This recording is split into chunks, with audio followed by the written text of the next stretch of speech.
ችግር የለውም ናታ። ይሄ ጊዜ እንደሚመጣ እኮ አውቅ ነበር። እሺ አባዬ፣ ወይ ሌላ ምን ሞክረው ነገር የለም? መቀየር ምናምን? እንዴት መቀየር ማለት? ማለቴ ውጤቱን ብናስቀይር፣ ዲኤንኤ ከመድረሱ በፊት የከፈልነውን ዋጋ ከፍለን ብናስቀይረውስ? እና ውጤቱ ልክ አይደለም እንዲባል ነው? አዎ አባዬ። ሌላ ክህደት፣ ሌላ ስህተት ናታ። በማርታ ላይ ይህን ነገር ማድረግ አልችልም። የመጣውን ነገር ሙሉ መቀበል ይሻለኝ። አባዬ እማዬ ይህንን ነገር ካረጋገጠች እኮ ምን እንደሚፈጠር ግልጽ ነው። ከዚህ በኋላ የመጣው ይምጣ፣ ሁለቱም እኮ ለእኔ ስቃይ ነው። ወይ ደግሞ ከውጤቱ በፊት ለምን ለማዬ ምን እንደተፈጠረ ቀስ ብለን አናስረዳትም? ምን ብዬ ነበር? ጠጥቼ ሰክሬ በሰከርኩበት ከሰላም ጋር ተኛው ብዬ ልንገራት? የተወለደው ልጅ የኔ ነው ብዬ ልንገራት? ወይስ እሷስ ይሄንን ታምነኛለች? እሺ ቆይ ሰላምስ ምን አለች? እሷማ ምንም አላለች። የማርታን አይን ማየት ስለፈራች ራቅ ብላ ነበር የተቀመጠችው። ማርታ ደረጀ ቀርቶ እንግዲህ እኛም በጣም ነው የፈራናት ቤተሰቦቻችን። በስመ አብ እናንተ ደህና ሰው ሲበላሽ የለውም ቅራሬ ያለ ሀገሬ ሰው። ይሄ ዋሰው እኮ እናንተ እንደዛ አይነት ሰው በቃ ሲቀየማችሁ የሆነ ነገር እንትን ሲያደርግ ጋይስ እውነት ቅራሬ የለውም።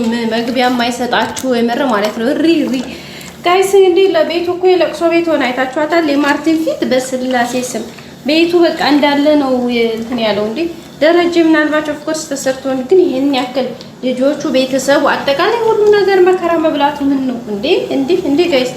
በዛ ላይ ደግሞ በቃ እሷ ባለችኝ ነገር አላምንም ብላ በራሷ መንገድ ለማረጋገጥና እውነታውን ለማወቅ እንግዲህ የምትችለውን እያደረገች ነው።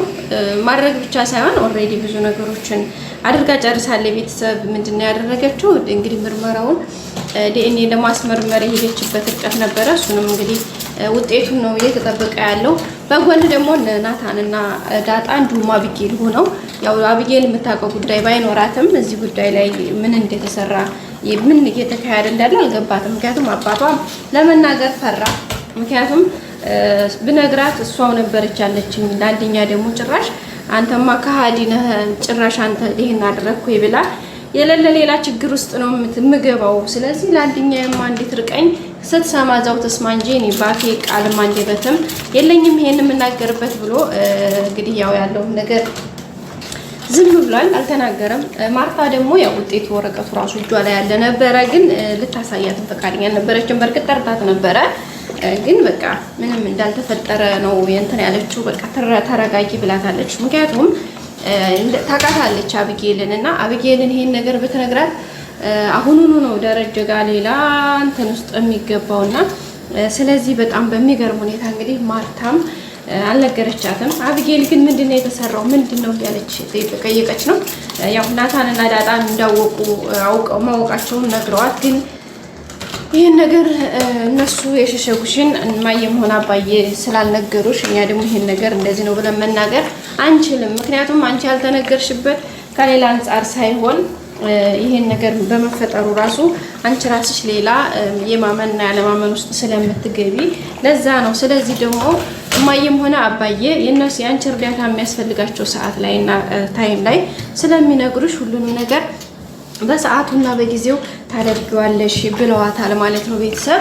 በዛም እንግዲህ እሺ ብላ እሷም እንግዲህ ዛሬ እገዛው ላይ ግን እንድታግዛቸው አማክረዋታል። እሺ ብላ ቃል ገብታላቸዋለች አብራ። ዳጣ ምን ስትላት ነበረ? ይሄ የህይወት ጉዳይ ነው፣ ቻሌንጅ ብዙ ነገሮች አሉ፣ ደስታ አለ፣ ሀዘን አለ፣ መከራ አለ፣ ደስታ አለ፣ ሰርግ አለ። ስለዚህ ይሄ ህይወት ነው፣ የህይወት ጉዳይ ደግሞ ተለዋዋጭ ነው። ስለዚህ እያንዳንዱን ነገር ደግሞ በትዕግስት ማየት ግድ ነው። ስለዚህ ባክሽን ብላታለች ማለት ነው። ምናልባት እንኳን የተፈጠረው ነገር ስትሰሚ ለምን እንዴት ከየት እንዴት ብለሽ ነገሩን ማካበድ የለብሽም። ምክንያቱም ያንን እንደዛ ለምን ብለሽ ከመጠየቅ ይልቅ እንዴት ብለሽ ነገሮችን ለመረዳት መሞከር ነው ያለብሽ በማለት እንግዲህ አስረድታታለች ማለት ነው። ውድ ቤተሰቦቻችን በዛ መካከል እንግዲህ ደረጀን ናታን ለማማከር ሞክሮ ነበረ። አባዬ ይሄ ነገር እዚህ ጋር መሸነፍ የለብንም፣ ይሄ ነገር እዚህ ጋር መቆም የለበትም። ምክንያቱም እማዬ ገና እንኳን በራሷ መንገድ እስከምታረጋግጥ ድረስ በዚህ ልክ ቤቱ የተጨነቀ ነገ ጧትማ እውነታውን አይታ ያን ውጤት እጇ ላይ ሲገባ ልታደርግ እንደምትችል መገመት አያዳግትም። ስለዚህ እባክህ የሆነ ነገር መላ እንፍጠር ሲለው ነበር ደረጀንና ደረጀም እንደ ምን መላ ይፈጠራል ናታን በቃ አሁን ኮሬድ አውቃለች። ስለዚህ ውጤቱን ዛሬ ሰተን መጣን። ስለዚህ ያለው አማራጭ ምንድነው? የሚሆነውን ነገር በተስፋ መቀበል ነው። ተወቅና እንትን ተበል ነው ያለውና ናታን ወይ አባዬ ይሄን ነገር ከማድረግ ያንን ውጤቱን እጇ ላይ ይዛው የሆነ የሚፈጠረውን ነገር ከምናይ ለምን አንተ አትነግራትም? የተፈጠረበት መንገድ በዚህ መንገድ ነው ብለህ ለምን አትነግራትም? ለምን አታስረዳትም? ሲለው እንዴ ናታን እያየሃት በዚህ ሁኔታ እንኳን አይደለም ፊቴን ማየት ያቃታት ሰው እንዴት ብላ ነው ይሄን ነገር እኔን ልትረዳኝ የምትሞክረው? እኔስ ምን አይነት አንደበት ኖሮኝ ነው ይሄ የተፈጠረው? ከዚህ አንፃር ነው። ስለዚህ ይሄ ተፈጥሯል ማርቲ ብዬ የማወራበት ምን አንደበት አለኝ? ሲጀመር እሷስ ምን የምትሰማበት ጆሮ አላት? ጭራሽ እኮ ነው አጠገቧም እንዲሆን የማትፈቅደው። ስለዚህ ናታንም አይሆን ጉዳይ ነው። በቃ የጀመረችው እዛው ጀምረዋለች። ተሰተናል። ውጤቱ ሲመጣ እውነታውን ስታውቅ የምትለውን ነገር መቀበል ነው። እንግዲህ ምንም ማድረግ አልችልም በማለት ነው እንግዲህ የመለሰው። ናታን ግን ራባዬ እንደዚህ በጭራሽ መሆን የለበትም፣ ይሄ ነገር በፍጹም መሆን የለበትም፣ መሸነፍ የለብንም፣ ብዙ ጉዞዎችን ሄደናል እኮ ስለዚህ ለምን ብሏል።